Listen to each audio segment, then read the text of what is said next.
नमस्कार। आज बात करते हैं एक ऐसे प्राचीन रहस्य की जो एक महाकाव्य के पन्नों में कहीं छिपा हुआ है। सोचिए, एक ऐसा भजन जिसमें इतनी शक्ति हो कि वो युद्ध का पासा ही पलट दे। तो चलिए आज इसी रहस्यमयी शक्ति की गहराइयों में उतरते हैं।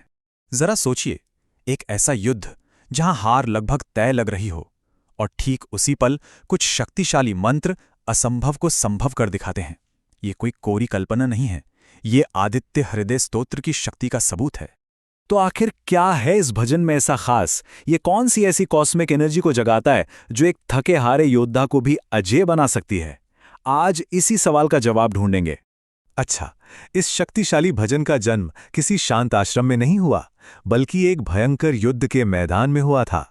और इसकी कहानी हमें मिलती है रामायण से, वो महाकाव्य जिसने सदियों से हम सबको प्रेरणा दी है। रामायण मतलब भगवान राम की वीरता की कहानी, एक ऐसी गाथा जिसे हम सब ने कभी ना कभी सुना ही है। और हमारा आज का रहस्य इसी महाकाव्य के युद्धकांड में छिपा हुआ है। सीन कुछ ऐसा था कि युद्ध अपने चरम पर था। धर्म के प्रतीक भगवान राम बुरी तरह थक चुके थे, उनका हौसला टूट रहा था। और सामने कौन था? राक्षस राजा रावण, जो अपनी मायावी शक्तियों के साथ लगभग अजेय था। दूर दूर तक उम्मीद की कोई किरण नहीं दिख रही थी। और ठीक इसी निराशा के अंधेरे में, जब लग रहा था कि अब सब खत्म, तभी एक ऐसी घटना घटी जिसने पूरा खेल ही पलट दिया। ये कहानी का वो टर्निंग पॉइंट है जहां से एक दिव्य ज्ञान का उदय होता है। ऋषि अगस्त्य, जो अपने महान ज्ञान के लिए जाने जाते थे, भगवान राम के सामने प्रकट हुए और उन्होंने ही राम को वो रहस्य बताया, सूर्य की शक्ति को जगाने वाला एक गुप्त भजन, आदित्य हृदय स्तोत्र। और सुनिए, ये शब्द सिर्फ कोई सलाह नहीं थे, ये तो जीत का सीधा रास्ता थे। देखिए, ये भजन सिर्फ सूर्य की गर्मी या रोशनी के लिए नहीं है। नहीं, ये तो सूर्य के कई शक्तिशाली गुणों को जगाता है। सूर्य को क्या माना जाता है? ब्रह्मांड का हृदय, जो अज्ञान को मिटाता है, बीमारियों को दूर करता है और समृद्धि भी लाता है। मतलब ये एक मल्टी डायमेंशनल पावर है। तो हुआ ये कि राम ने इस भजन का जाप किया और युद्ध जीत लिया। लेकिन सवाल ये है कि ये भजन काम कैसे करता है? इसकी असली ताकत छिपी है इसके स्ट्रक्चर में, इसकी बनावट में। चलिए इसकी संरचना के रहस्य को थोड़ा समझते हैं।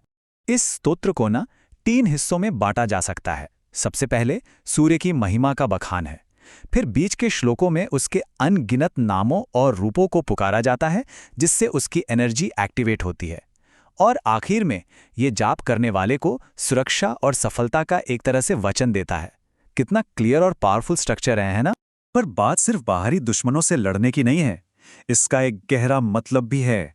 कई विद्वान मानते हैं कि यह स्तोत्र दरअसल हमारे अंदर की लड़ाई का प्रतीक है, जहां हमारे ज्ञान का सूर्य हमारे घमंड के अंधेरे को खत्म कर देता है। अच्छा, अब इस कहानी को थोड़ा प्राचीन कथाओं से निकालकर वैदिक ज्योतिष की दुनिया में लाते हैं, क्योंकि यहां पर यह भजन सिर्फ एक कहानी नहीं रह जाता, बल्कि एक बहुत ही शक्तिशाली ज्योतिषीय उपाय बन जाता है। मतलब समझिए, रामायण में इसका इस्तेमाल हुआ एक बाहरी दुश्मन को हराने के लिए, लेकिन ज्योतिष में इसका इस्तेमाल होता है हमारे अंदर ग्रहों के असर को बैलेंस करने के लिए, एक तरह से हमारी अपनी आंतरिक लड़ाई जीतने के लिए। देखिए, वैदिक ज्योतिष में सूर्य को ग्रहों का राजा माना गया है। ये हमारी आत्मा, हमारी सेहत, हमारा कॉन्फिडेंस और यहां तक कि हमारे करियर पर भी असर डालता है। और अगर किसी की कुंडली में सूर्य कमजोर हो तो उसे अक्सर आत्मविश्वास में कमी, सेहत से जुड़ी परेशानियां या करियर में रुकावटों का सामना करना पड़ सकता है। तो सवाल यह है कि इस पुराने ज्ञान का आज की जिंदगी में क्या मतलब है? लोग आखिर इस स्तोत्र का इस्तेमाल अपनी जिंदगी को बेहतर बनाने के लिए कैसे करते हैं? चलिए आज की दुनिया में इसके तरीकों और इसकी अहमियत को समझते हैं। 108 ये नंबर बहुत खास है। ज्योतिष में सूर्य को मजबूत करने के लिए इस स्तोत्र का 108 बार जाप करने की सलाह दी जाती है, खास तौर पर रविवार को सूर्योदय के वक्त। ऐसा माना जाता है कि ये जाप हमारी अपनी एनर्जी को सूर्य की शक्ति से जोड़ देता है। जाप के साथ साथ एक बहुत ही सरल सा अनुष्ठान भी जुड़ा है। इसे अर्घ्य देना कहते हैं। इसमें बस उगते हुए सूरज को तांबे के बर्तन से जल चढ़ाया जाता है। ये एक सिंबॉलिक एक्शन है जो सूर्य के प्रति हमारा सम्मान और आभार दिखाता है, और माना जाता है कि इससे स्तोत्र का असर और भी बढ़ जाता है। और आज के समय में इसका इस्तेमाल कितना फैला हुआ है, ये जानना भी दिलचस्प है। नेता चुनावी जीत के लिए, स्टूडेंट्स एग्जाम में फोकस करने के लिए और बहुत से लोग करियर में तरक्की और अच्छी सेहत के लिए इसका जाप करते हैं। तो ये सिर्फ एक पुरानी कथा नहीं है, ये एक जीती जागती परंपरा है। और ये प्राचीन ज्ञान अब सिर्फ पुरानी किताबों में बंद नहीं है, ये हमारी उंगलियों पर है। ऐप्स से लेकर यूट्यूब तक हर जगह ये मौजूद है। इसने पौराणिक कथाओं की दुनिया से निकलकर मॉडर्न सेल्फ हेल्प की दुनिया में एक बहुत खास जगह बना ली है।